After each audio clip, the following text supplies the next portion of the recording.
Meu nome é Kozo Denda e fui incumbido pelo Dr. Humberto Durso, que é o diretor da Cultura, e fui incumbido de presidir esta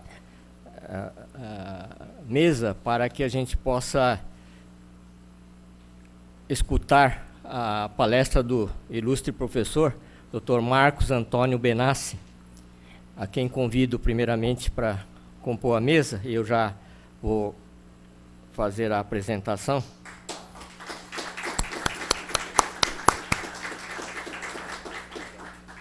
Dr.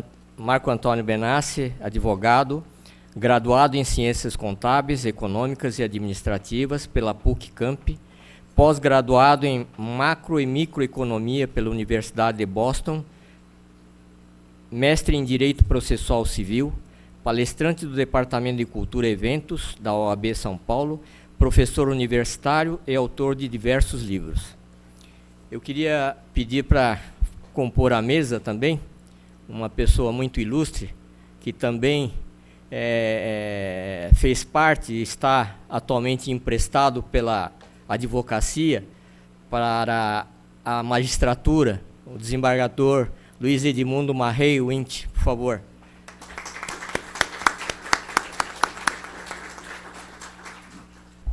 Quero convidar também a presença do Dr. André Benassi, que é filho do nosso palestrante, para também compor a mesa.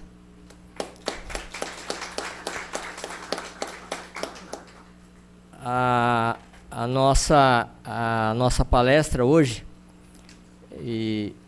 sobre sucessões, ainda algumas questões polêmicas, né? Sobre sucessões. O Dr. Benassi é um advogado de grande experiência, e tenho a honra de privar da amizade do Dr. Benassi, e nós aqui estamos muito ávidos pelo conhecimento que ele pode dividir conosco. Isto acho que é muito importante para todos que militam na área do direito. De forma que nós aqui, presidindo a mesa, queríamos realmente passar a palavra para o Dr. Benassi e estamos aqui na escuta total. Ok? Obrigado, Dr. Benassi.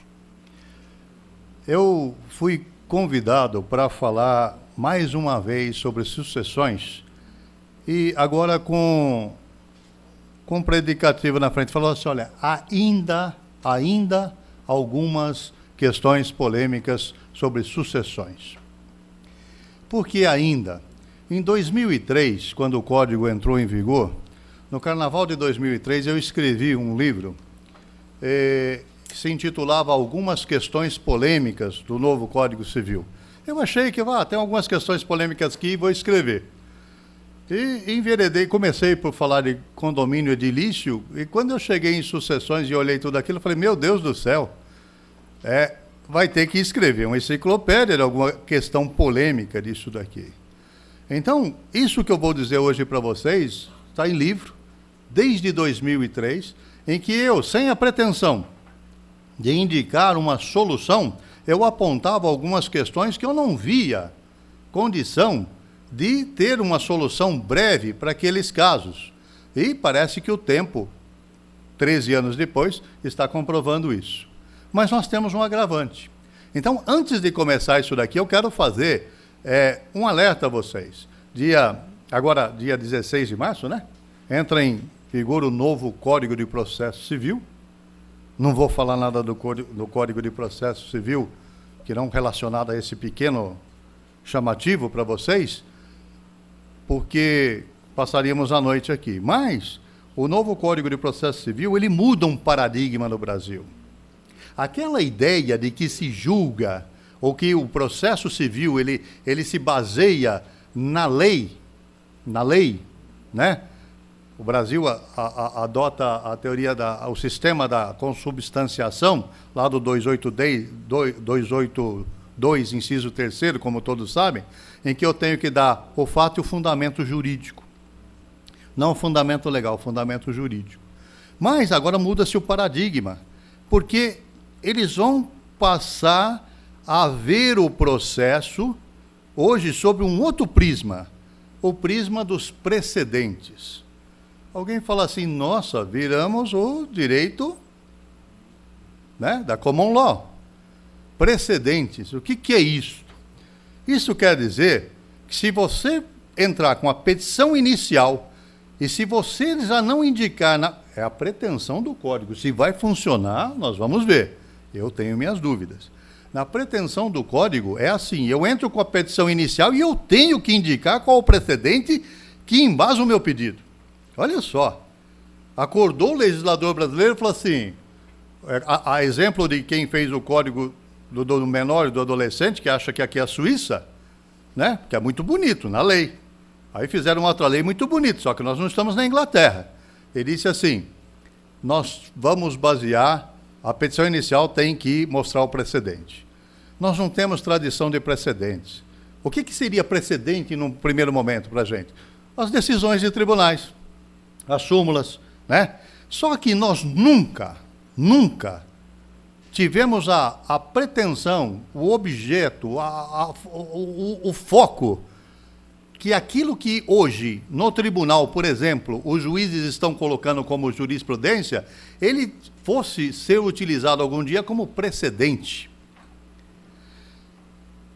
E vocês vão entender por que eu fiz esse preâmbulo quando a gente chegar lá no fim, quando a gente for ver que as questões polêmicas que eu colocar aqui, dentro do STJ, que é o Tribunal Máximo, que vai decidir a negativa de vigência de lei federal, porque o Supremo é só guardião da Constituição, seria uma instância que vai falar se alguma coisa é constitucional ou não.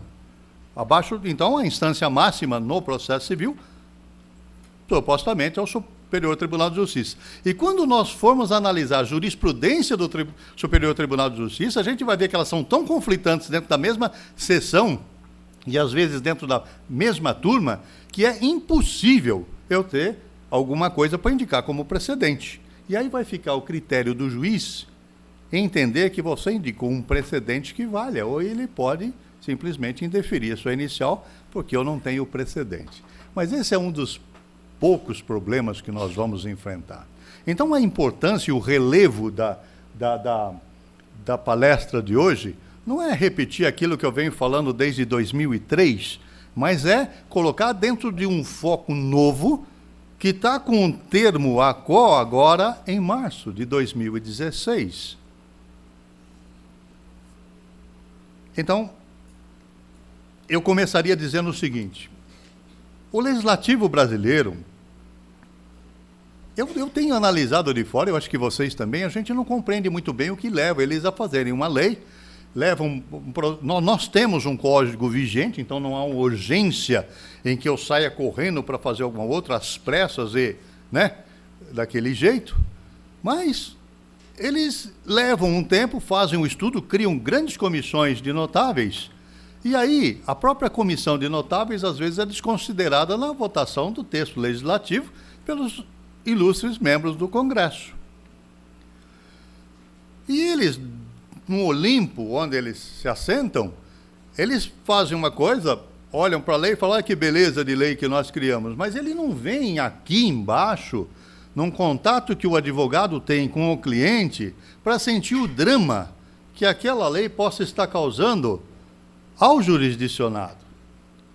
E essa é a grande falha que eu acho que existe. Então, a pressa não tem, e se eu não tenho pressa, eu poderia fazer uma coisa mais estudada, mais elaborada. Mas as diversas correntes que compõem a Casa Legislativa e as próprias comissões, eu acho que levam a um problema muito sério. Nós temos uma mania, eu confesso que não me agrada reconhecer isso, mas eu tenho que reconhecer, o brasileiro copia tudo de todo mundo. Nós copiamos muitas coisas. Pode ver, qualquer programa de televisão nosso é tudo copiado da TV americana. Nós não queremos nada aqui. É impressionante, nós somos um povo criativo, mas nós achamos mais fácil pegar uma coisa pronta. E quando nós trouxemos para o direito brasileiro a mini-reforma de 94 e 95, no Código de Processo, que criou e trouxe para o direito nacional a tutela antecipada, ela já vigia na Itália há 50 anos. Então pensamos nós, então nós vamos pegar um instituto que tem 50 anos de estrada e nós vamos pegar um instituto já estudado e vamos trazer ele aperfeiçoado para o Brasil no ponto em que ele se encontra na Itália. Lei do engano. Começaram a fazer interpretações restritivas da antecipação dos efeitos da tutela. E começamos do zero, quer dizer, copiamos um instituto, mas deixamos de copiar a experiência italiana naquele instituto de todo aquele tempo que corria. E não os mais novos podem pensar, falar, os advogados mais velhos parece que estão ficando desesperançosos. Não é isso, a gente já viu isso N vezes. E precisa, não sei, quem sabe uma voz pregada no deserto um dia possa ter algum resultado prático para a gente.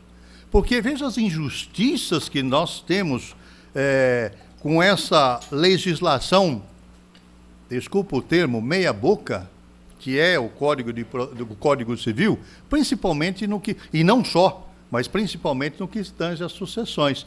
Quando os tribunais vierem a colocar uma pedra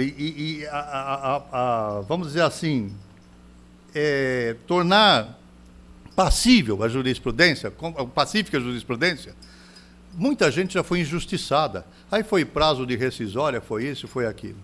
Então, muita gente vai ser injustiçada todo esse tempo e a gente não sabe onde vai chegar. Então, a gente sempre aprendeu o seguinte: toda lei, ela tem que estar calcada na Constituição Federal. Ela é inferior, então ela tem que ver. Não é porque está escrito na lei que vale. Então, o legislador deveria obedecer. Por exemplo, o princípio da dignidade humana, quando eu falo de sucessões, lógico que tem o princípio da dignidade humana previsto lá na Constituição Federal, no artigo 1º, inciso 3º, que tem que ser um dos pilares da Constituição, não é isso? Então, esse princípio, ele tem que ser levado em conta. Quando eu digo que eu tiro o dinheiro de um, o patrimônio de um, e coloco injustamente na mão de outro, eu estou ferindo o princípio da dignidade humana daquele que tinha o patrimônio, ou que tinha o direito ao patrimônio, evidentemente. Mas não é só isso. E o princípio da igualdade, todos são iguais perante a lei. O princípio da vedação da discriminação odiosa. Como é que eu posso fazer uma discriminação entre cônjuge e companheiro se a Constituição não faz? O princípio da isonomia proíbe distinção em virtude de raça, cor, religião, e aí vai. Então, se eu não posso fazer distinção nenhuma, com base no quê que eu vou dizer que o quinhão do cônjuge é diferente do quinhão do companheiro? Princípio da liberdade. Liberdade do quê? De eu escolher. Se eu faço um pacto antinupcial dizendo que o meu regime de casamento é aí eu morro, e eles mudam, vem a lei, e muda o meu regime de casamento. Quem não era nem... Quer dizer, se eu separo de uma mulher, eu levo o que é meu, ela leva o que é dela. Mas se eu morro, ela leva o que é meu. Como? E o pacto? O que eu faço com ele? Então, isso fere o princípio de liberdade, de autodeterminação, que a gente vai ver lá para frente. Outra coisa, é garantido o direito de herança. Toda vez que eu tiro a herança de um que tem o direito e passo para outro, eu estou tirando o direito de herança daquele. E não adianta dizer que eu estou compensando. Essa propriedade aqui, ela não é uma propriedade matemática, que eu faço a compensação aqui se eu somar tudo e dá a mesma coisa. Não dá. Né? É uma coisa diferente. E outra coisa, os filhos havidos ou não da relação de casamento ou por adoção terão os mesmos direitos e qualificações, proibidas quaisquer designações discriminatórias relativas à filiação. Esse eu vou deixar para falar para frente, é um assunto que eu não encontrei desde 2003 quem abordasse as sucessões sobre esse ponto de vista que eu chamo a atenção lá atrás. Ninguém está... Hoje, todas as discussões no STJ, ou em todos os tribunais de Estado, ou na magistratura de uma maneira geral, nunca percebeu que tem uma discriminação por via transversa dos filhos. Filho do casamento, filho da união estável e filho do concubinato, que tem os seus quinhões segundo esse critério, essa adjetivação. E é proibida a adjetivação. Princípio da segurança jurídica. Qual que é a segurança minha quando um tribunal, na mesma turma, tem decisões conflitantes absolutamente opostas? Imaginem que para cada artigo do que nós vamos ler aqui do 1829, cada inciso do 1829 e do 1790, que cuida da sucessão do companheiro, tem 3 ou 4 doutrinas, teses diferentes, com vários doutrinadores de peso, de igual importância jurídica e de igual conhecimento jurídico. E qual que é a segurança jurídica disso, se todo mundo que tem a condição de esclarecer a coisa tem opiniões diferentes? Não tem segurança jurídica nenhuma. E para efeito de proteção do Estado, é reconhecida a união estável, tal, né? Que você já sabe o que é. Devendo a lei facilitar a sua conversão em casamento. Como é que eu vou facilitar a conversão em casamento se a pessoa não pode casar? E veio o código ele faz uma distinção, vocês vão ver lá na frente, bastante clara, ele deixa bastante claro que ele não alberga o concubinato. Aí eu vou chamar a atenção dos mais novos para uma coisa que os mais velhos estão cansados de saber. Lá no começo, lá atrás, não existia união estável. Existia o que a jurisprudência e a doutrina chamavam de concubinato, puro ou impuro. O puro, não havia impedimento para o casamento, e o impuro era aquele que era o cara que era casado, ele arrumava um modelo mais novo, não largava da família nem nada, mas tinha com um modelo mais novo, filhos, etc. Tal. Nem os filhos, nem a mulher tinham direito nenhum. Esse era o concubinato impuro pela impossibilidade da conversão em casamento. Aquele concubinato impuro hoje é chamado simplesmente de concubinato no novo Código Civil. E o concubinato puro hoje chama-se união estável. Né? Então, veja, a família constitucional tem no casamento e na união estável a mesma razão de construção conjunta do grupo. O núcleo familiar é um só, eu não posso distinguir, não tem família de primeira e segunda classe. Então, como é que eu vou fazer sucessão baseado naquele tipo assim, bom, você tem direito porque você é menos direito porque você é de segunda classe. E vocês vão entender direitinho o que a gente está falando. E a função social da propriedade, hoje, ela está lá no artigo 2035, parágrafo único do Código Civil, como preceito de ordem pública. E vocês sabem que o preceito de ordem pública, ele não pode ser mudado nem por convenção das partes, é aquilo que a lei não permite que as partes, numa autodeterminação, resolvam, tenham a liberdade de contratar diferente do que está na lei. Então, se diz que a propriedade tem uma função social, eu não posso pegar e tirar a função social do Estado e fazer uma coisa diferente. Isso qualquer estudante de direito sabe, mas parece que o legislador brasileiro não sabe. Não sabe. Eu quero fazer uma ressalva. Eu não vim aqui ensinar ninguém, não vim esclarecer nada. Eu vim passar para vocês as dúvidas que eu tenho e as dúvidas que o próprio judiciário e a doutrina têm acerca das coisas, para vocês se conscientizarem da gravidade das coisas. E gostaria de augurar que vocês, os mais jovens, que estão agora a pleno vapor, sangue novo, muito animados, sejam informados e tenham a consciência de que a construção de uma saída jurídica mais efetiva, mais justa, vai ser calcada no trabalho de vocês, porque o judiciário, ele julga as teses que o advogado põe. Então, eu tenho que chegar em juízo, fazer a tese e pedir, e convencer o juiz que a minha tese está certa. O juiz não pode fazer, no processo, ele pegar, e você não pedir uma coisa, ele vem e começa a dar o que você não pediu. Ele pode achar injusto, mas ele não pode fazer isso. Esse é o princípio da demanda. E tem de ser obedecido. Então, saibam vocês que quem vai mudar o futuro são vocês. São as teses que vocês vão colocar. E outra coisa, não se fiem em que grandes lumiares do direito brasileiro, por serem grandes lumiares, grandes cabeças, pessoas que participaram de comissões ou professores de universidades famosas, que eles possam ter razão em tudo, porque se assim fosse, já teria solução para tudo isso. E se não está tendo, não é incompetência deles, é porque escreveram um negócio que não tem saída, não tem solução. Então aí a gente cria uma coisa muito estranha. A gente cria um judiciário que passa a legislar.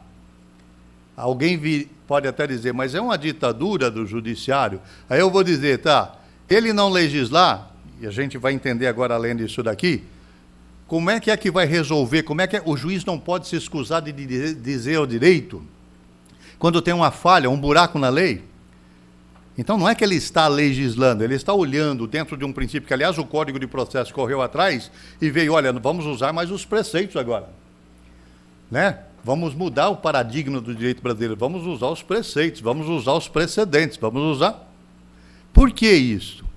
Porque se eu for exclusivamente pelo que está escrito na lei, o que não está escrito na lei, não tem como fazer justiça no país.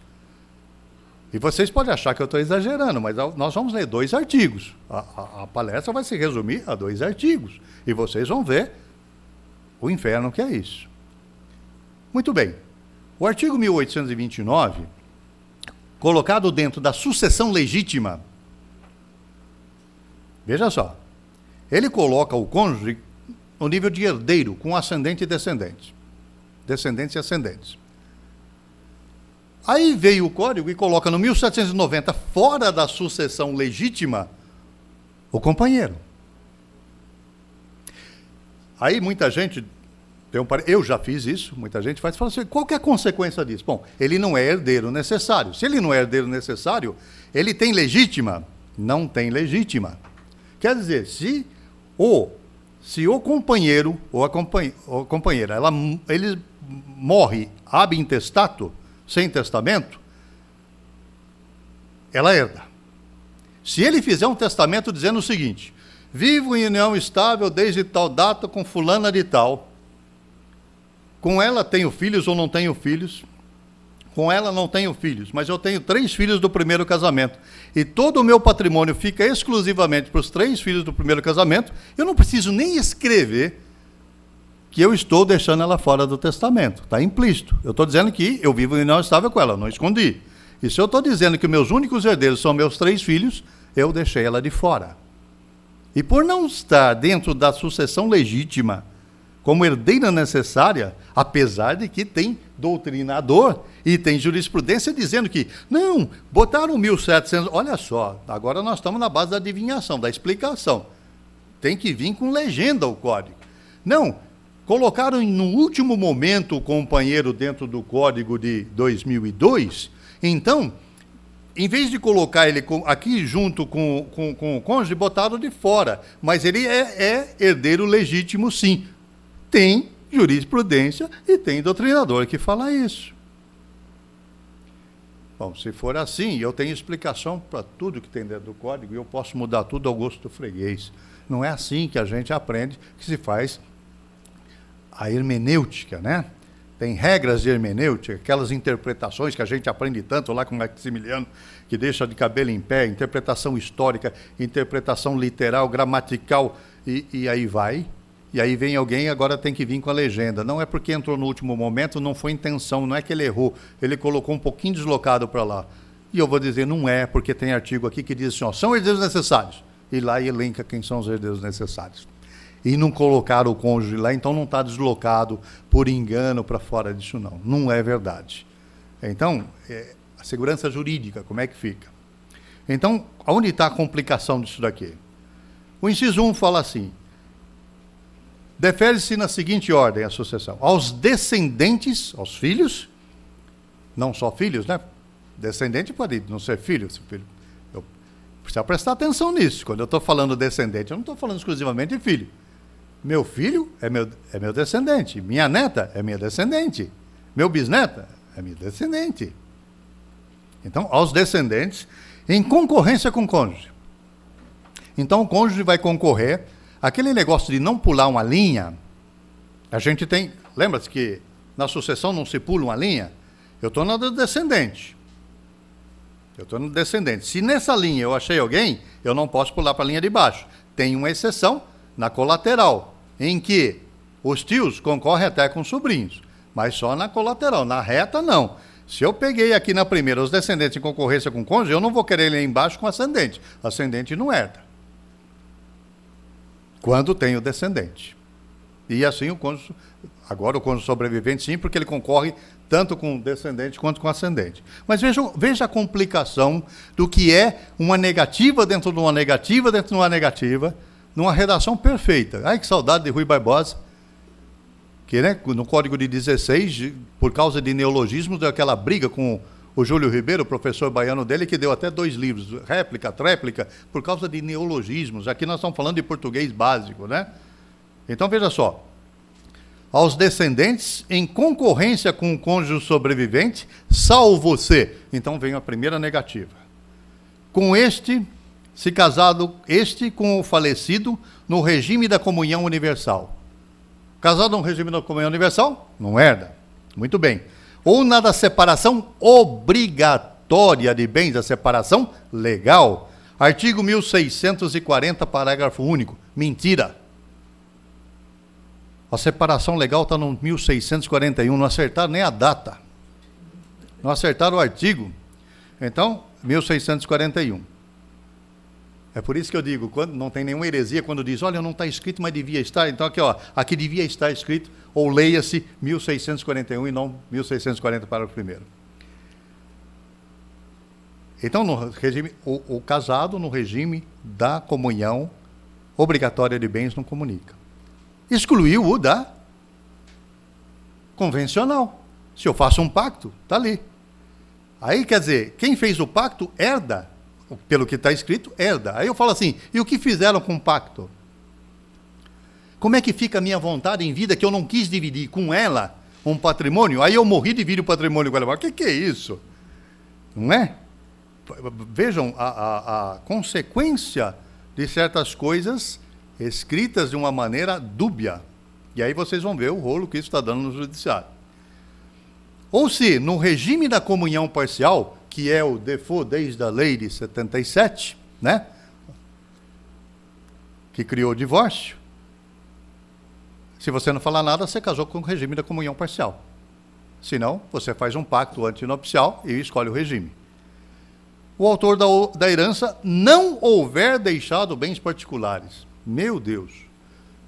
Então, o regime da comunhão parcial, e o autor da herança não houver deixado, ele se refere só ao regime da comunhão parcial de bens. Então, eu sou casado com comunhão parcial de bens com ela. Aí, antes de me casar com ela, eu tenho uma bicicleta. Não, vamos falar outra coisa. Eu tenho 10 ações da Petrobras. Está no meu imposto de renda. Pouco? 100, 1000 da Petrobras. Uma ninharia, não vale nada. Mas aí eu tenho bens particulares. Aí ela que não era herdeira, virou herdeira minha. É o que está escrito. É o que está escrito. Por que qual foi a intenção do legislador? Quando ele disse assim, olha, se não houver bem particular, eu só tenho os bens comuns, adquiridos na constância do casamento, do regime. Então, ele é como que é tal qual o regime da comunhão universal. Porque todo o patrimônio foi adquirido conjuntamente, então ela já tem, pela mesma razão que na comunhão universal ela não herda, então na comunhão parcial de bens em que não haja bens de fora, está todo dentro da constância do casamento, corresponde exatamente à comunhão universal. A intenção foi essa. Uma beleza. Só que aí eu preciso ver aquele que, em vez de ter 10 ações da Petrobras, ele tinha uma fazenda, ele tinha um avião. É caso concreto. Eu não estou nem exagerando mais, que é caso concreto. Tinha fazenda, tinha avião, tinha indústria. Tudo fora. Bom, qual que é a consequência disso? Bom, agora que tem o bem particular, ela não é mais herdeira. Mas fala assim, aí veio a jurisprudência, olhou para lá, olhou para cá, falou assim, espera um pouco, mas aí também não pode. Então, criar uma regra, que eu vou simplificar, eu vou agilizar, porque senão não chego onde eu quero, de dizer o seguinte, tem uma regrinha hoje que fala assim, olha, onde o cônjuge sobrevivente herda, ele não meia, e onde ele meia, ele não herda.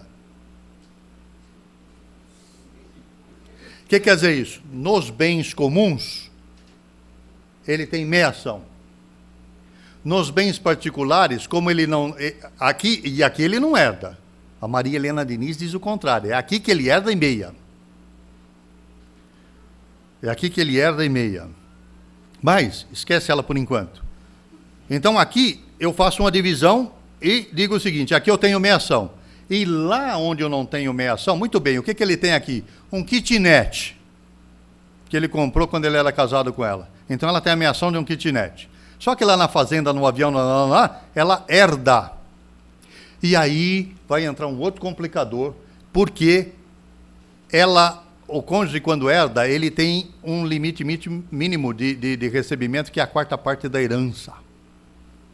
Mas vamos guardar isso aí para um outro momento que a gente vai discutir lá, para ver como é que vai... O cara caprichou. Quem fez isso aqui caprichou. Ele falou assim, eu quero ver alguém advogar nesse país.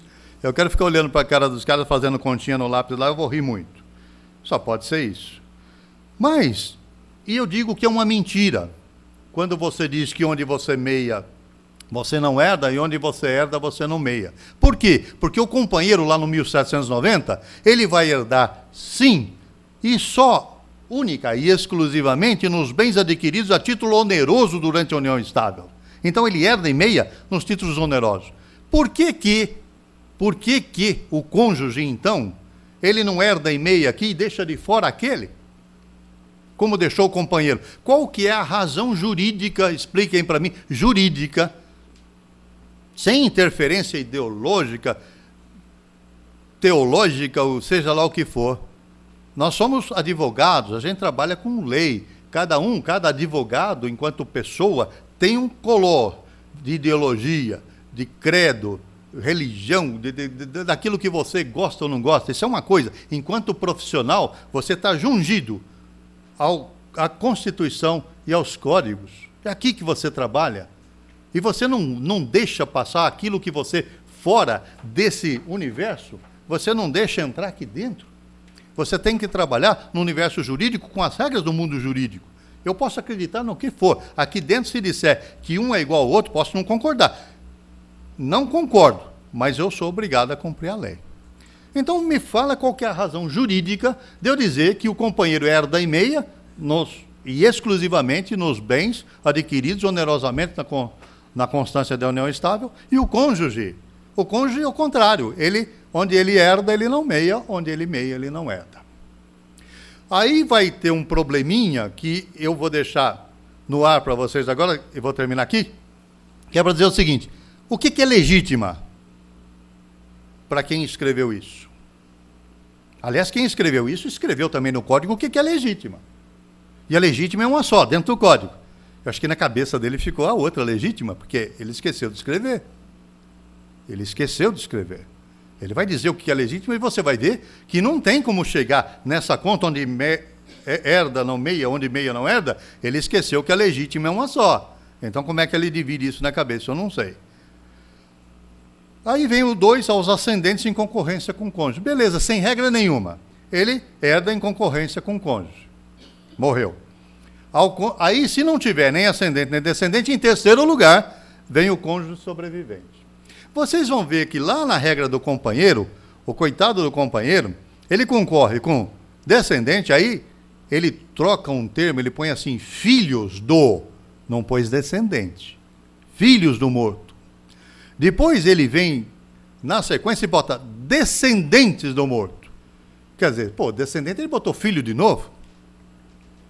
Porque descendente é o filho, é o neto, bisneto, é aquilo para baixo, na linha. Muito bem.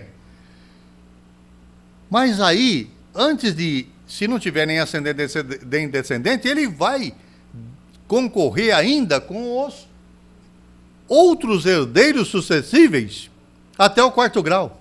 Até com o tio-avô do cara que morreu, ele vai dividir, nem o cara conhecia o tio-avô dele, nem o cara conhecia, mas se o tio-avô está vivo, vem concorrer com a mulher que conviveu com o cara e com o morto e ajudou a construir o patrimônio. E aí sim, se não tiver nem cônjuge sobrevivente, aí vai aos colaterais, com aquelas regras que os senhores conhecem. Antes de passar ao companheiro, eu queria levantar alguns problemas levantados pela doutrina, só para vocês terem uma ideia do que é isso aí. É um exemplo da Maria Berenice Dias no Manual de Sucessões dela. Ela fala assim, olha, na hipótese de vir a ex-mulher, mulher separada, a casar e posteriormente a falecer. Ela separou, casou e morreu. Parte do referido bem ficará a título de direito de concorrência com o novo marido, lógico, porque ela casou-se de novo, o marido novo dela é herdeiro. Quando ela tirou a meação dela na separação lá do primeiro, com quem ela tinha filhos, ela tirou a metade dela e não se falou em herança, porque estava viva ela e estava vivo o pai dos filhos. Então ela tirou a metade do patrimônio e veio e se casou com eles. Aí resolveu morrer na frente. Morreu na frente, ele virou herdeiro, concorrendo com os filhos. É essa a situação. Aí diz assim, jamais voltará aos filhos, nem quando da morte do viúvo sobrevivente. Por quê? Porque quando esse recebeu a herança dela, quando ele morrer, os filhos dela não são herdeiros dele. Aí, se ele tiver filhos fora do casamento com ela, quem vai herdar esse quinhão que ele tirou vão ser os filhos dele. Se ele não tiver filhos, vai para os pais dele. Se não tiver pais, vai lá até o colateral de 4º grau. Então, de repente, este cônjuge vivo está ali, né? Está ali passando um patrimônio que seria dos filhos dela num determinado momento, porque ela decidiu separar, está passando uma parte significativa do patrimônio, que pode ser muito grande, para colaterais que ela nunca viu na vida, nunca conheceu, e agora que morreu não vai conhecer mais mesmo. É a regra. É a regra. Para espanto de todo mundo, é uma regra, é uma distorção. Aí vocês vão dizer, tem justiça nisso? É aí que vai. Para Marcos Antônio Benassi, que coincidentemente sou eu, que a gente sempre menciona, lógico, né? Na menção você não vai falar eu, a gente põe assim, né? Há uma expressa inconstitucionalidade na diferenciação do quinhão dos filhos. Por que eu coloquei aqui para mim? Porque ninguém que eu conheço até hoje fez esse questionamento, e eu não sei se eu viajo muito, ou se vocês vão concordar comigo, mas tem uma coisa que tem que prestar atenção. Há uma expressa inconstitucionalidade na diferenciação do quinhão de filhos, segundo sejam os pais casados, companheiros ou concubinos. Querem ver? Vamos supor um cônjuge sobrevivente em que o casal tenha 4 filhos para dar a conta que eu quero fazer. 4 filhos e um cônjuge sobrevivente. Como o cônjuge sobrevivente não pode receber menos que 25%, porque se eu fosse dividir na união estável, seria como? Igualzinho para todo mundo, 20, 20, 20, 20, 20, 100. Nós estamos falando de herança. Deixa a minha ação de fora, nós estamos falando 100% da herança, tá ok? Para facilitar. Então, 20. Mas, como ele não pode receber menos de 25, então os filhos do casamento recebem 18,75% e o cônjuge sobrevivo, recebe 25%. Se os pais não fossem casados, mas companheiros, cada um recebe 20%. O cônjuge e cada um dos 4 filhos.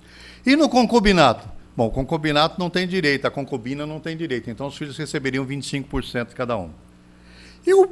É engano meu, eles estão dizendo, os filhos do casamento têm o quinhão tal, os filhos da união estável têm o quinhão tal, e os filhos do concubinato têm o quinhão tal, diferenciando segundo essa adjetivação de filho, que é proibido constitucionalmente. Porque... me explica, se filho é filho, por que vai mudar o quinhão dele segundo uma situação dos pais? Não tem lógica jurídica uma coisa dessa. E para dizer que eu tenho que dizer alguma coisa, não, mas isso aqui é filho de casamento. Esse é filho de... Tem uma adjetivação? Sim, implícita. Eu diria quase que explícita. E essa adjetivação é proibida. Então, para mim, é inconstitucional essa regra que fixa. Veja, não é um artigo do Código, para mim, eu vou mais além. Eu acho que toda a parte de sucessões dentro do novo Código Civil Brasileiro, eu não tenho nenhum medo de dizer que é totalmente inconstitucional. Só que se o tribunal vier, o judiciário vier e decidir isto, e o que ele vai botar no lugar? Ele não pode dizer esse é inconstitucional, ou ele poderia, quando muito, dizer, olha, o artigo 1790 é inconstitucional e, por ser inconstitucional, ele vai usar a mesma regra do 1829. Resolvi o problema de todo mundo. Mas aí ele precisaria que a doutrina fosse unânime na interpretação do Código. Então devia estar uma maravilha o 1829 ou o 1790, mas tem buraco no 1890, no 1790 e no 1829. Então eles não podem nem dizer, esse aqui é inconstitucional, vamos usar aquele que não é inconstitucional por uma questão de coerência, uma questão de isonomia. Era simples. A justificativa é constitucional, a questão é isonômica, a isonomia. Esse daqui não pode, é inconstitucional, e pode esse daqui, tá. Então esse daqui vai ser tratado igual esse pelo princípio da isonomia. Estou dentro do preceito constitucional? Estou dentro de um princípio ou não estou? Estou dentro de um princípio constitucional, que é o princípio da isonomia. Muito bem, mas não se pode fazer. Então, esse é um problema. Aí vem outros probleminhas. O 1720 fala assim, as relações não eventuais entre o homem e a mulher impedidos de casar, veja bem, quem é impedido de casar constitui concubinato. É taxativo. O artigo não deixa margem à dúvida. Tem impedimento para o casamento? Tem. Então configura o quê? Concubinato. Certo? É o que está escrito. Não está em discussão, está escrito isso. Eu sou impedido. Tá? Agora veja o que fala o artigo 1723, doutor Marrei. Sobre... Olha o que esse artigo fala sobre a união estável. É reconhecida como entidade familiar a união estável entre o homem e a mulher, isso já caiu, né? Porque fere o princípio da isonomia. Então, o judiciário já consertou. Não pode ser homem e mulher, só homem e mulher. Ninguém pode ser distinguido, fazer distinção na pessoa, não se pode distinguir pela sexo, religião, cor, etc. Tal. Configurada na convivência pública, contínua e duradoura, estabelecida com o objetivo de constituição de família. Quando fala constituição de família, e tendo em vista que eu tenho a família adotiva, eu não posso pensar em geração de filhos. E isso possibilita, então, a família homoafetiva. É por isso que caiu aquele negócio de homem e mulher, porque eu tenho a família homoafetiva. O conceito de família do Código de 2002 e o conceito de família da Constituição de 88, nós vamos ver a distinção, mas ela não é mais aquela família patriarcal, tal, ela é uma família completamente diferente. Agora, o assombro. Olha o assombro.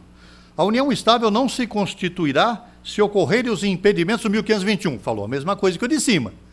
Aí veio o estagiário, eles foram tomar café, veio o estagiário, catou a lousa, estava lá, tinha um espaço, ele completou, ele colocou assim, não se aplicando a incidência do inciso 6º, no caso de pessoa casada se achar separada de fato ou judicialmente.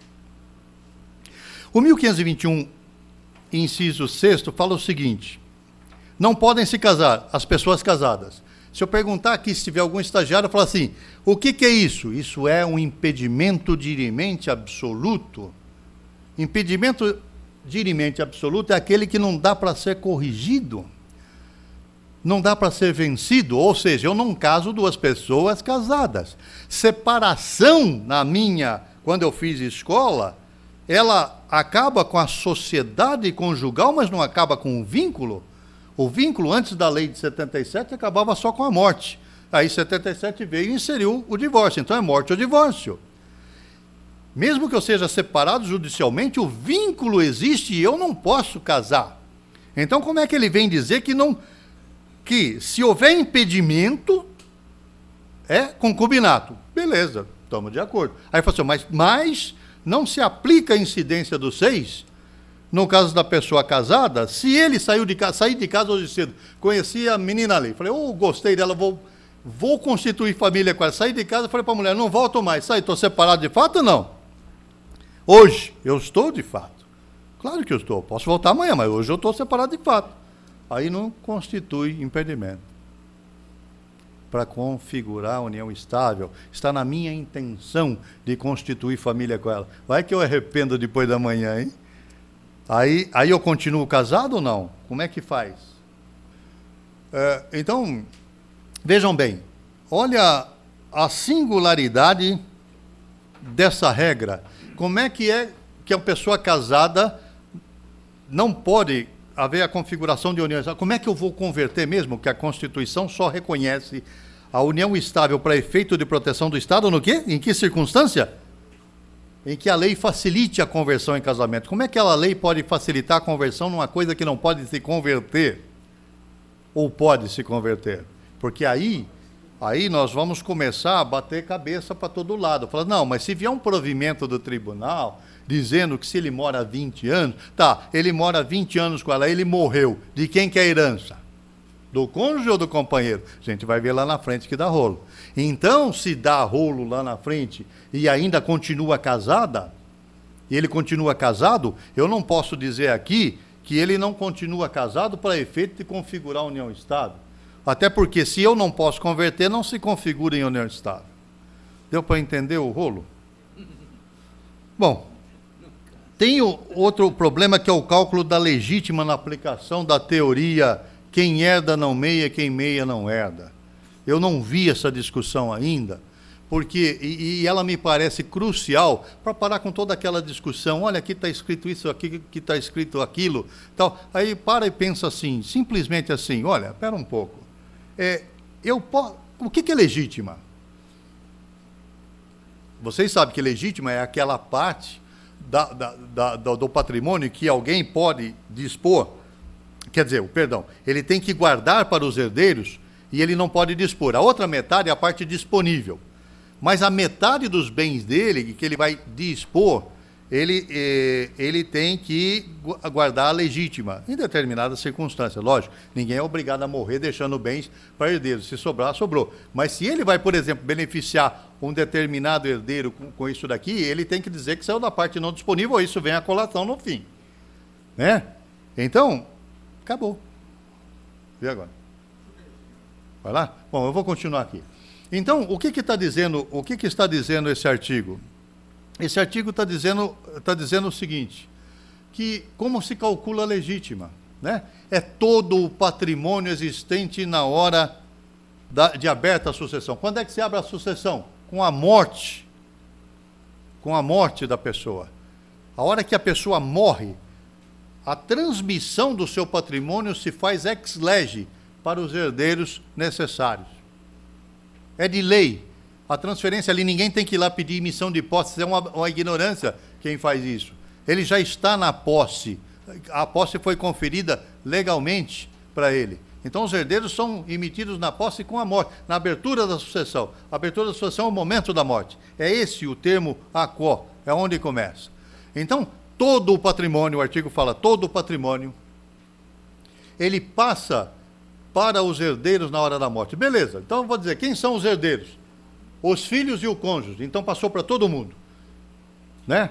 Como é que se calcula? É todo o patrimônio, eu tiro todas as despesas do funeral e as dívidas do morto, o que sobrar é legítima. Então, como é que alguém vem e cria uma teoria em que diz o seguinte, olha,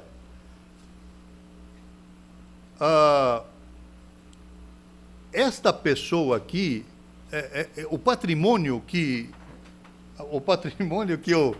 eu passar para essa pessoa aqui, que eu posso dispor, aonde eu estou só fazendo a minha ameação, aqui eu não tenho parte da legítima. Ele está sugerindo que eu tire o percentual desses bens e passe para o outro para formar a legítima?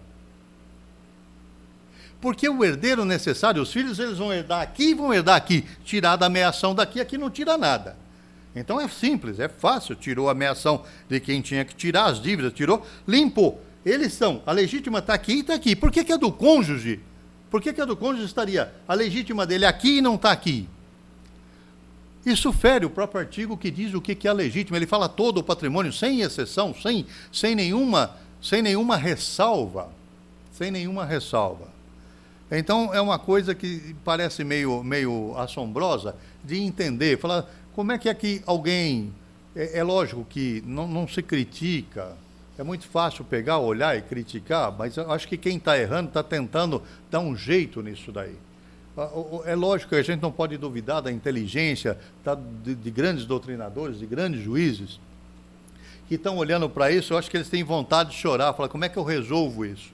Porque para cada teoria que eles criam para tentar resolver o problema, eles arrumam dois. Mas isso não é culpa deles. Eles estão tentando dar um jeito que dê para sair dessa enrascada, porque eu não posso fechar. O código manda que um não herde aqui, mas herde lá. Aí ele fala que a legítima é uma só. Como é que ele vai conciliar essas duas incongruências? Não é fácil. Não é fácil. A função dos senhores, como advogados, na hora de orientar, quando chegar um cliente e perguntar para os senhores, como é que é isso? Vocês falam assim, olha, muito bem. Hein? Depende.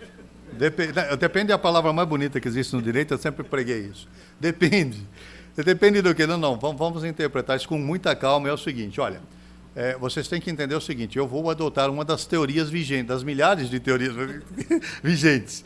E se adotar a teoria tal, a qual me filio, o seu direito é esse. Mas pode ser que caia numa turma, numa Câmara ou num tribunal, que ele não vai entender bem assim. Agora vocês prestem atenção num problema nesse novo código que vai trabalhar com precedentes. Vamos pensar em termos de precedentes num futuro bem próximo, enquanto eles começarem a fazerem jurisprudência, súmulas, etc., tal assim, sumular jurisprudência, no sentido de criar precedente. Aí lá no Rio de Janeiro se decide uma coisa completamente contrária do que se sumulou em São Paulo. Até porque não acontece isso, né? Não acontece, né? Aí de repente eu falo assim, bom, eu podia abrir meu inventário aqui, se eu der uma forçada eu abro lá, aí o cara vai começar, os herdeiros vão começar a escolher tribunais estaduais de sua preferência para obter uma determinada vantagem num determinado momento. E até o STJ falar a mesma língua, que eles não estão falando hoje a mesma língua, isso está complicando um pouco, que vai resultar nesse monte de problemas que a gente tem. Pode parecer num determinado momento, o cara fala, o cara não tem o que fazer, fica inventando teoria. Não é isso, aqui na prática vocês vão ver, eu já tive a oportunidade de ver muitas dessas coisas. Algumas a gente não tem nem oportunidade ainda de ter discutido, apesar de 13 anos do Código. Eu gostaria muito de discutir em processos da espécie essa questão da inconstitucionalidade desses quinhões, eu ainda não tive essa oportunidade. E isso vai dificultando de uma maneira que realmente leva muito tempo para chegar. Muito bem. Vamos começar, então, sobre o regime de comunicação final de aquestos, que é uma modalidade nova do Código de 2002. Não é tão nova assim. No regime de participação final dos aquestos, é a regra do 1672, cada cônjuge possui patrimônio próprio, consoante disposto no artigo seguinte, e lhe cabe a época da dissolução da sociedade conjugal. Então eu estou vivo, não está falando de solução de vínculo, está vivo, eles vão se separar. Como é que fica? Direito à metade dos bens adquiridos pelo casal a título oneroso na constância do casamento. Porque vocês sabem que no regime da comunhão parcial de bens, da comunicação final de aquestos e tal, quando alguém recebe uma herança, é a título não oneroso, a herança não se comunica. Eu já vi juiz e com o Ministério Público assistindo o menor concordar com a partilha, fazendo partilha até de herança. E não é estado longe, é estado de São Paulo. No estado de São Paulo, não foi em Campinas, foi perto. Mas aconteceu. Aconteceu. Então, precisa prestar atenção. O que se comunica é só título oneroso, né? Ainda que na doação, quando a doação ela é a título oneroso, ela se comunica. Quando ela é uma doação a título não oneroso, ela não se comunica também. Muito bem. O problema vem agora. Na dissolução da sociedade conjugal por morte, é a segunda opção, verificar-se-á a ameação do cônjuge sobrevivente de conformidade com os artigos antecedentes, deferindo-se a herança aos herdeiros na forma estabelecida nesse Código. Bom, você vai falar assim, bom, os antecedentes é o seguinte, o que ele fala da ameação? Metade dos bens adquiridos a título oneroso, sem problema nenhum. O problema está na segunda parte, fala assim, olha, deferindo-se a herança aos herdeiros na forma estabelecida nesse Código. Porque aí vem alguns probleminhas. O Francisco José Caale, a Giselda Maria Ironaca e a Silmara Quinelato afirmam que pela literalidade do inciso 1º do 1829, é de se afirmar a concorrência do cônjuge com os descendentes. Por quê? Porque lá nem se mencionou a comunicação final dos aquestos. Então, se não está excepcionado lá, se comunica. É uma interpretação, tem lógica, tem lógica. Aí você vai ver outra tese. O Mauro Antonini e a Maria Berenice Dias afirmam que não pode ser essa a solução, olha só, não pode ser essa a solução, diante das peculiaridades do regime da comunicação final de aquestos. Por quê? Segundo o artigo 1672, durante o casamento, valem as regras da separação total de bens. Mas na dissolução da sociedade conjugal, inclusive pela morte, no 1685, há direito de meação nos bens adquiridos onerosamente durante o casamento. Então, o que ele fala? Se ele... Aí vem o meia não herda. Ele fala assim, olha, se ele é herdeiro, ele não vai meiar. E como não se fala em bem, no regime de comunicação final de aquestos, eu não posso ter bem particular, porque faz parte da característica da comunicação final de aquestos, que cada um tem seus bens particulares, cada um tem. Então, tiraram de lado a questão do bem particular, embora ele possa existir e deva existir, para dizer, olha, não, aqui tem a meação, mas então... Como tem essa regra, então ele tem que herdar. Olha isso. Olha isso. Também porque, não está escrito aqui, mas eu vou ler o que eles estão falando, é o seguinte, se eles escolherem esse regime, né, eu não posso mudar a questão, a questão do regime. Morreu, estava casado, não separou, que se separa, resolvido o problema. Cada um pega o seu, divide o que foi adquirido onerosamente na constância do casamento, acabou. Mas se morrer, não pode. Aí vem um probleminha. Na sucessão, portanto, a situação é a mesma da comunhão parcial. Beleza, não tem problema nenhum. Agora, ante essa igualdade de situações, impõe-se a mesma solução legal. Ou seja, em relação aos bens comuns, em face dos quais tem meação e está protegido, o cônjuge não concorre com os descendentes, concorrendo somente em face dos particulares. Meu Deus. Essa foi a Maria Berenice Dias, então, e o outro ali. Aí eles colocaram um problema, né? Bom, aqui equipara esse daqui, ela tem a meação. E aí vai no particular do morto. É outra teoria. Você vai dizer que é essa que vai valer? Vocês viram que o Cali está, e outros grandes nomes... Está na posição diametralmente oposta, né? Então, aí a explicação que eu não concordo, com o devido respeito a quem entende assim. O legislador não omitiu intencionalmente o regime da participação final dos aquestos, simplesmente se esqueceu de mencioná-lo. Vocês se recordam quando estudaram no colégio hermenêutica e que dizia o seguinte: a lei, depois de promulgada, etc., tal, que ela entra... Eu não posso chamar o legislador para ele dizer o que ele quis dizer. Eu vou dizer, ele também não se admite que ele venha dizer o que ele quis dizer por procuração. Não existe essa interpretação do que ele quis dizer. Importa o que está escrito, o que se disse. Se não concorda, tem que se alterar a legislação. E não dizer o que ele quis dizer. Olha, ele esqueceu. Pô, mas é muita gente para esquecer, não, doutor Denner? É um congresso inteiro e mais uma comissão de notáveis. Todo mundo esqueceu. Deu um apagão lá, né? Eu acho que não tem muita coerência, com o devido respeito ao autor da regra, não me convence. E aí está o regime de todo mundo, eu tenho que falar separadamente dele, da comunhão parcial de bens. Da comunhão. Eu vou acelerar um pouco, senão a gente dorme aqui. Porque tem tanto problema que vocês vão ver que não... A concorrência do cônjuge com os descendentes do falecido tem pelo menos 4 interpretações. 4. Por um lado, afirma-se que o cônjuge supérstite apenas concorre com os descendentes quanto aos bens particulares do falecido, não já sobre os bens extraídos da meação. Então é aquela tese do onde meia não era, é aquela lá. De outra parte, defende-se que a concorrência do cônjuge com os descendentes incidirá apenas sobre a parcela da meação, a fim de preservar a disciplina do regime da comunhão parcial. O raciocínio considera que haverá concorrência apenas na hipótese de não haver deixado o falecido bens particulares. Ao revés, existindo os bens particulares do decújus, não estaria autorizado o cônjuge a concorrer com os descendentes. Ele exclui essa tese e exclui o cônjuge da herança porque tem bem particular.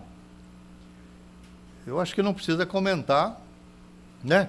Uma terceira corrente sustenta que, existindo bens particulares, o cônjuge concorrerá com os filhos com base de cálculo em todo o direito hereditário. Aí sim, aí eu até concordo que seria o mais justo. Eu sou herdeiro? Sou. Em que parte? Porque é o que está escrito no código. Queira ou não, estão interpretando de cá, mas o que está escrito.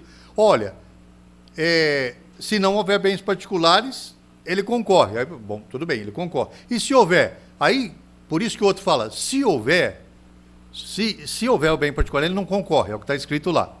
Aqui está dizendo o contrário. Olha, se houver bens particulares, aí ele concorre, tanto aqui quanto lá. Portanto, a vocação hereditária do cônjuge dar-se-ia em concurso com os descendentes sobre a totalidade do acervo, tem mais que ver com a legítima, como é que se calcula a legítima por ser a legítima única, de acordo com o que eu falei. Essa tese privilegia a tese da legítima. A outra privilegia a literalidade do artigo, que fala que ele concorre desde que não tenha bem particular. Tendo bem particular, então ele não concorre. Então, se vocês forem ver, todo mundo tem razão.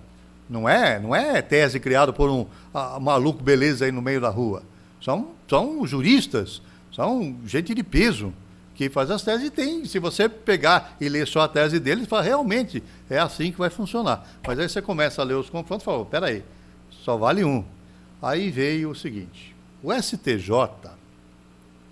seguindo de forma unânime a orientação da relatora, ministra Nancy Andrighi, é uma competência indiscutível hoje no mundo jurídico nacional, entendeu que a disciplina do direito de concorrência do cônjuge não possui o condão, de desnaturar o regime de bens voluntariamente estabelecido. Desse modo, deixando não o falecido bens particulares, caberá ao cônjuge supérstite direito de concorrência apenas quanto aos bens que compõem o patrimônio comum, excluída a sua ameação. É aquilo que eu falei. Quando eu li a primeira vez isso, falei assim, o Código acabou de fazer letra morta do regime de casamento convencional. Pô, se eu convencionei que não vai haver comunicação, como é que ela vira herdeira minha numa parte que eu estou dizendo que não se comunica? Então ela meia aqui, tira a meiação e herda aqui. E lá herdam só eles. Tem uma lógica muito grande. STJ. Se a gente for mencionar lá, agora em março, como precedente, tem até um precedente aqui do STJ. Já tem um fundamento. Se é que interessa aos senhores esse fundamento. Né? O negócio é escolher uma tese e falar, não, essa daí não me interessa. Aí vai achar precedente. Mas vai ter também, porque tem para todo gosto, viu? No regime convencional de bens, a Corte manifestou-se ainda sobre a sucessão do cônjuge casado no regime de separação voluntária de bens. Veja só isso. Lá está escrito no regime da separação legal. Agora veja o que o STJ decidiu. Asseverou-se que a expressão separação obrigatória, eles esqueceram que lá faz menção até de um artigo. O artigo está errado, mas mencionado. Separação obrigatória empregada pelo legislador contemplaria tanto a separação obrigatória do 1641, lá está escrito 1640, tanto o 1641 como o convencional do 1687 seguintes. Olha só, a expressão empregada contemplaria tanto uma outra, o STJ decidiu que lá está contemplado tanto o 1641 quanto o 1687, tanto a separação convencional quanto a legal. Bacana. Argumentaram os ministros que tal conclusão, a despeito da dicção legal em sentido contrário, então ele sabe que está no sentido contrário, se mostra fundamental para conservar o regime eleito pelos nubentes quando da preservação do casamento. Então, aquilo que eu falei, eu simplesmente disse assim, na minha manifestação primeira, o Código fez letra morta do regime da separação convencional. E fez. Aí eles disseram, olha, apesar de estar escrito que faz letra morta, não pode ser assim. Tem que se entender que lá está um e está o outro. Então, como quem vai fazer precedente é o judiciário, está aí o precedente. A nós que não concordamos com isso, cabe E sobra discutir muito e elaborar uma tese muito bem feita, tentando mudar. Porque quando se mira para um lugar desse, se aponta e se vai num sentido desse e voltar para trás, vamos combinar, é muito difícil. Ainda mais agora que está adotando no direito brasileiro o Código de 2015, o CPC 2015, está adotando o sistema de precedentes, que eu acho muito perigoso. Começou com a súmula vinculante, da qual eu discordei desde o começo, porque eu achava que ingessa o judiciário, e agora com o regime de precedentes, então, né? É um abuso. Eu acho que realmente vai complicar, nós vamos ter que voltar tudo para a faculdade. Mas o 1790 não podia ficar de fora, e ele faz assim uma... Eu prometo que eu não vou levar mais que 15 minutos, eu encerro tudo aqui, e aí fica aberta a pergunta para quem quiser, a gente vai encerrando. A companheira ou o companheiro participará da sucessão do 8 nas seguintes condições. Primeiro, se concorrer com filhos comuns, ele usou o termo exclusivamente filhos. Filhos comuns.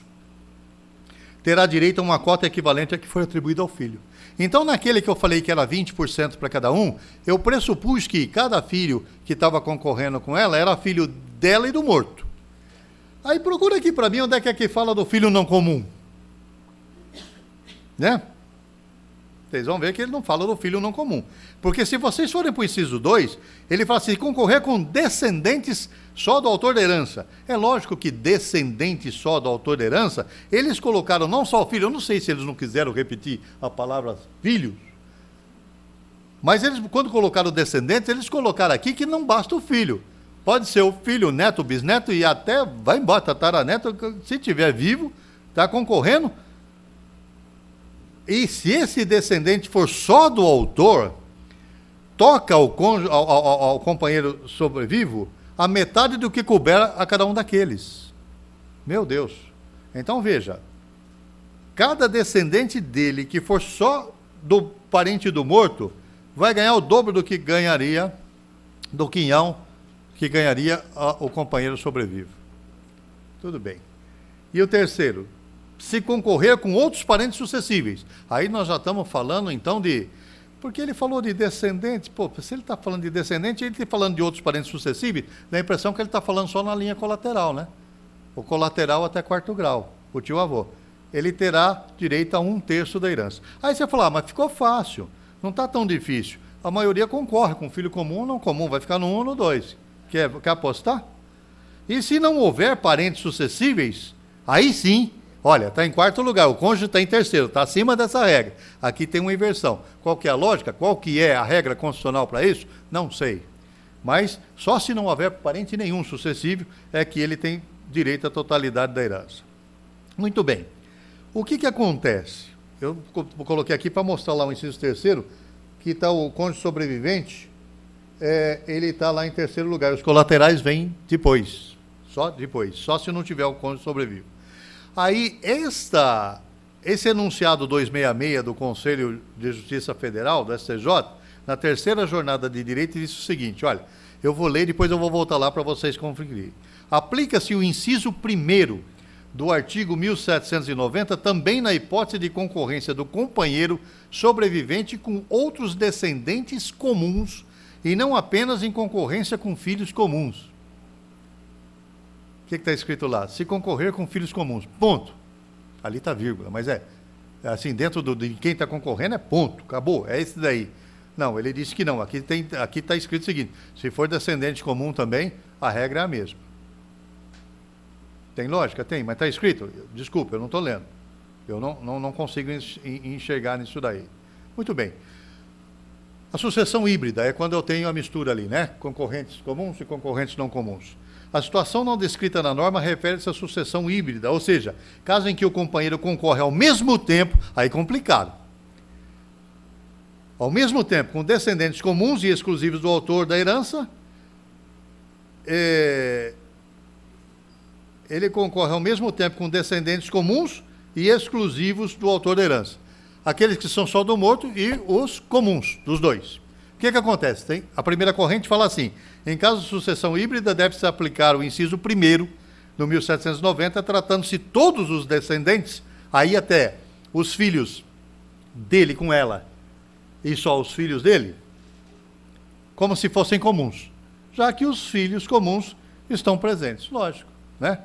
Os filhos que ele teve fora do casamento são dele, o que ele teve com ela são dos dois. Então, como não pode adjetivar, filho não pode receber diferente, então a regra aplica-se o 1790. Até aí tudo bem. A segunda corrente, que tem gente que vem e fala assim, não, está muito simples, vamos dificultar. Presente a sucessão híbrida, subsume-se o inciso 2 do 1790. Aí ele fala, olha, ali não está falando de junto, então aquela regra que era em partes iguais para todo mundo, faz assim, tratando-se de todos os descendentes como se fossem exclusivos, só do autor da herança. Ora, como a sucessão é do falecido, não em havendo dúvida por omissão legislativa, os descendentes devem ser tratados como se fossem dele, do falecido. O que quer dizer isso? Vamos lá no 2 para entender melhor o que é que eles falam aí. Se concorrer com descendentes só do autor da herança, quer dizer, os filhos dela vão ser tratados como descendentes só do autor da herança. E aí ela vai receber metade. Olha, vejam bem, nós não estamos falando aqui de chegar lá fora, pegar um monte de leigo e falar assim, interpreta isso aí para mim. Nós estamos falando de doutrina. Eu nem botei o nome dos doutrinadores para não influenciar, mas é gente de peso, de peso.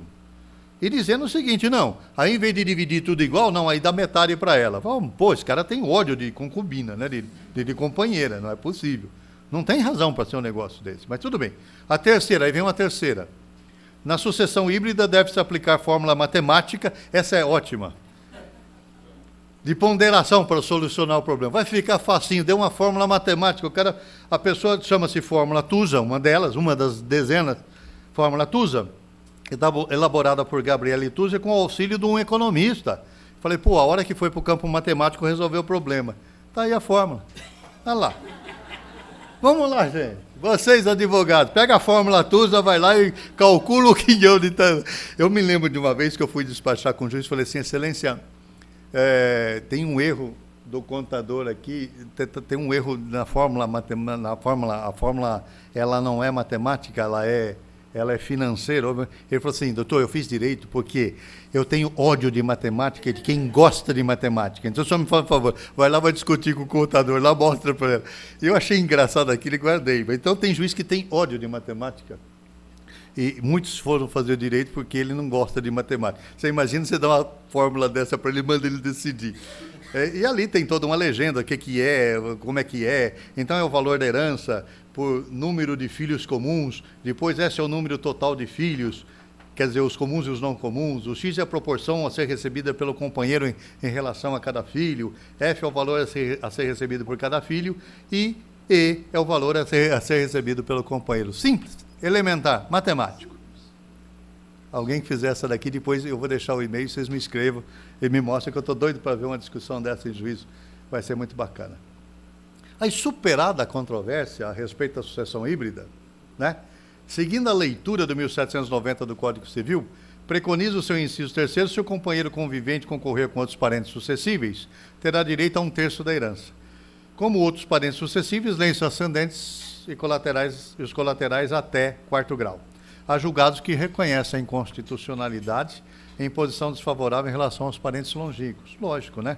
Tem gente que não conhece, não quer conhecer e tem ódio do sobrinho, neto, ou primo, ainda mais do morto, né? Para encerrar, deixa eu ver se eu posso pular isso aqui. Eu quero passar por uma coisa importante. Eu vou encurtar isso aqui. Os herdeiros necessários, segundo o Código Civil, são os descendentes, os ascendentes e o cônjuge. Então, quem disse que o herdeiro, o companheiro, está dentro da sucessão legítima, esqueceu de ler o 1845, porque ele não está aqui na sucessão legítima como herdeiro necessário, não. Então, colocar ele aqui dentro está ferindo o 1845.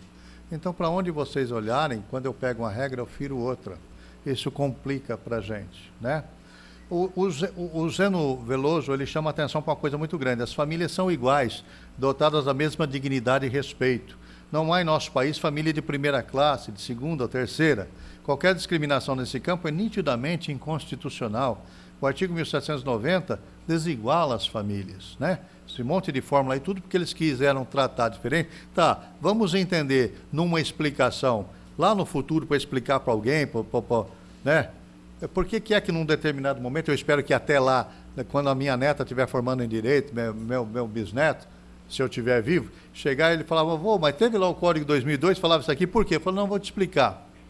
Eu vou te explicar. Naquela época, queria o legislador, por pressões externas, dizer que o instituto do casamento era o objetivo. A instituição do casamento é sagrado para a igreja, e ela defende isso, é o papel dela. Mas é um entendimento laico, no entendimento... Eu não posso fazer concessões laicas num Estado de Direito em que eu tenho uma Constituição que, dentro do mundo jurídico, não permite que eu faça aquela concessão. Por mais que eu respeite, e tem de respeitar mesmo os entendimentos de cada credo, de cada igreja, eu não posso fazer concessões laicas se vai ferir a Constituição, porque vai virar uma bagunça e eu detono todo o sistema jurídico. É esse o problema. Então eu não posso privilegiar, e aliás, quando eu quis privilegiar, ele acabou prejudicando. Por quê? O companheiro, eu falo assim, você perguntar para o Joãozinho, Joãozinho, você quer que seu pai e sua mãe sejam o quê? Em questão de herança, eu falo assim, concubino, lógico.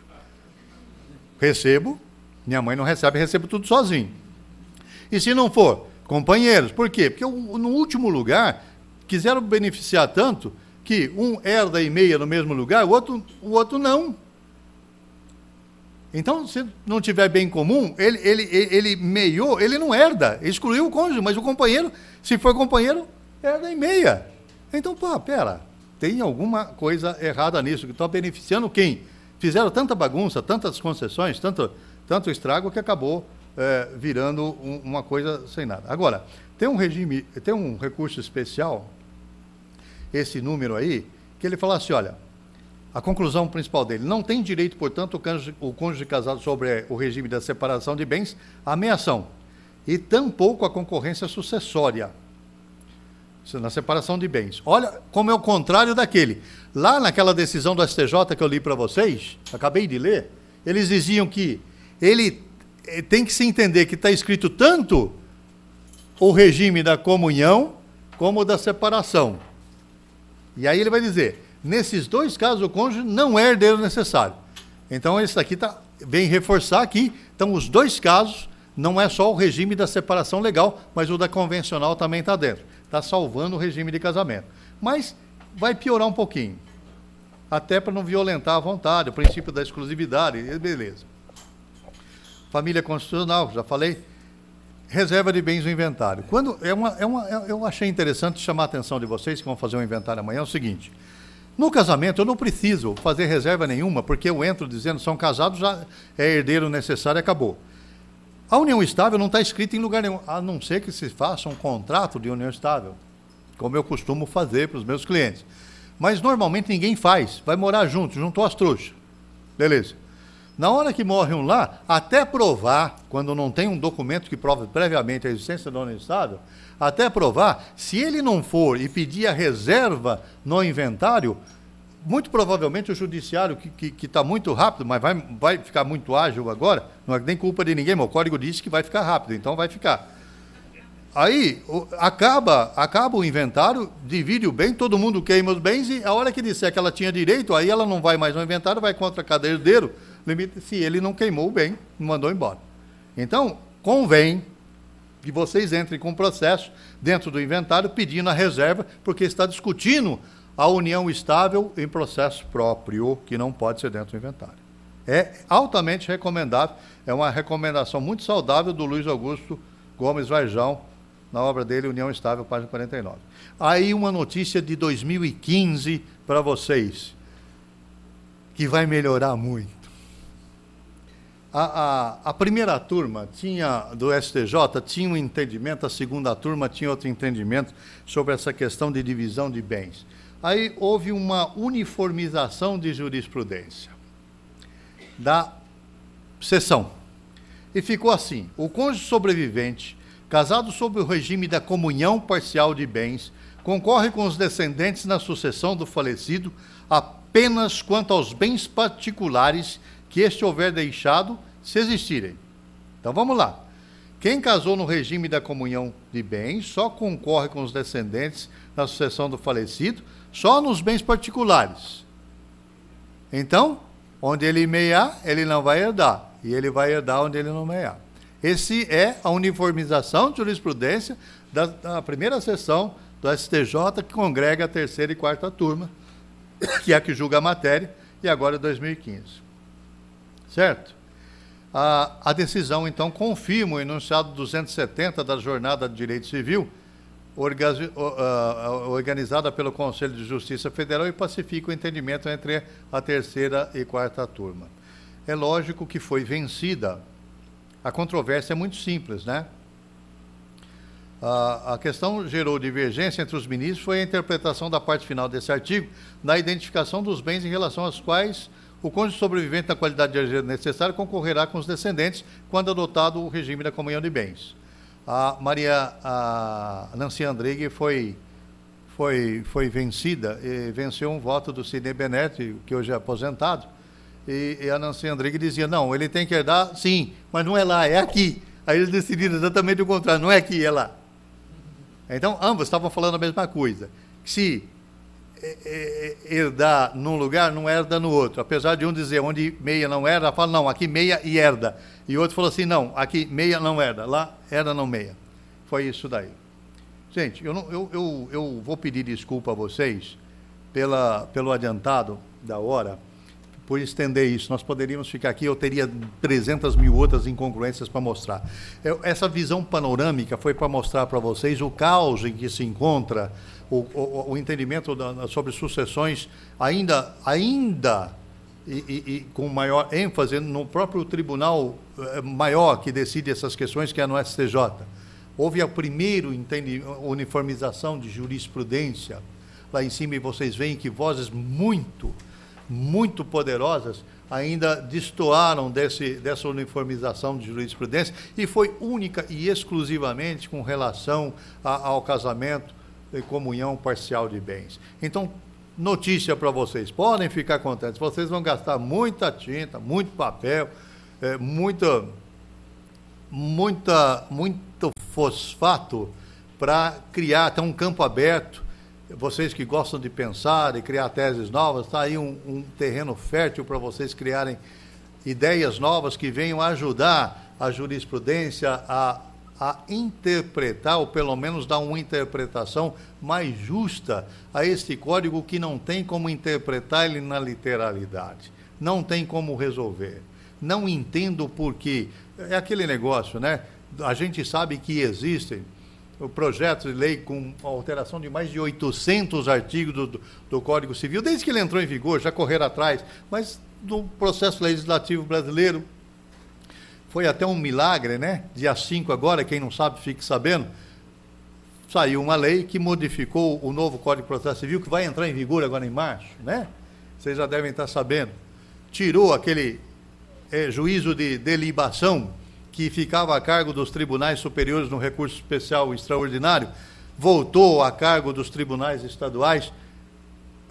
Então, quem vai dar o parecer se o recurso extraordinário especial é cabível ou não é o Tribunal de Estado, e voltou para trás. E ainda revogaram o artigo 945, que falava que todo processo eletrônico originário no tribunal que não tivesse sustentação oral, obrigatoriamente ele ia para julgamento virtual.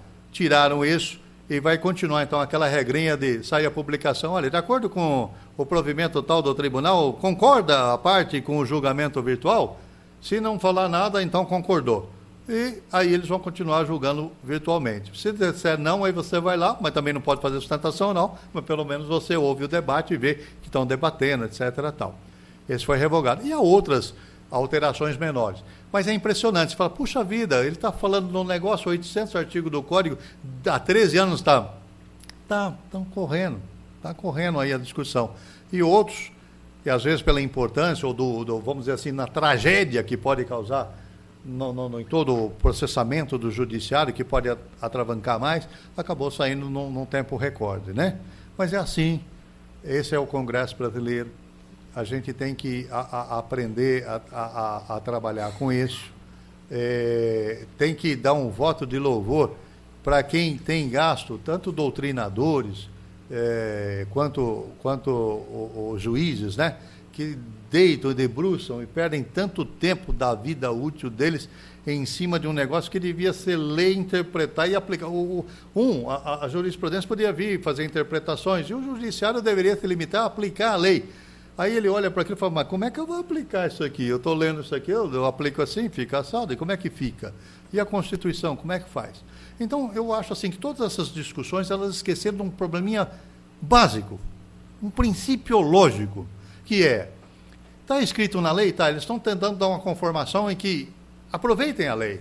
Só que eu pergunto, se há inconstitucionalidade, por que não decreta de vez a inconstitucionalidade, salvando aquele que conflita? Fala, olha, todos os paradigmas desses que é inconstitucional vão ser, até que se reforme a lei, serem por esse que não está, até pelo princípio da isonomia e até pelo princípio da lei de introdução às normas do direito brasileiro, lá no artigo 2º, quando houver omissão, o juiz não pode se omitir de dizer o direito, mesmo que haja omissão na lei. Ele vai usar várias regras, né? Analogia, experiência e tal. Então ele fala assim, pela analogia, diante do princípio da isonomia, vamos usar esse artigo aqui, que não foi declarado inconstitucional. Ficava mais simples, mas aí me parece que entra aquela guerra por uma teoria, aí entra o seguinte, um pouquinho da vaidade.